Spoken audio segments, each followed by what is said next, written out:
Salam aleyküm. Necəsən? Yaxşıyam, sağ ol. Sən necəsən? Ay Nurcan, sevgilimsən. Görün almışam 8 Mart'a. Güllər. Cep bir tane kül almışsın kıza. Bir neçə dənə var burada. Hele şimdi küle bakan kız var. Niyə yoxdur ki? Bak bu teki kızların hamısı pahalı restoran, pahalı maşın istəyir. Güllər də almışsın. O elə deyil. O elə deyil. Öyle değil ha. Sən paxıllıq eləyirsən. Neyse. Sən paxıllıq eləyirsən. Hanım, bu gözəl gündə niyə tək gəzirsiniz? Sənə nə? Özdə hava da soyuqdur. Gələ bəlkə bir dənə kofe çay, yemək yeyək. Yaxşı, əslində düşünmək olar.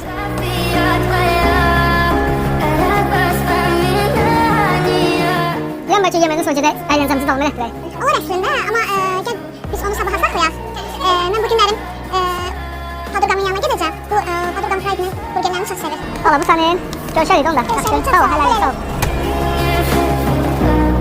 Твой маяк подарил мне боль. Устал я жить, все обиды тая. Demək hamı eyni deyilmiş. Уходи за собой закрой. Oo.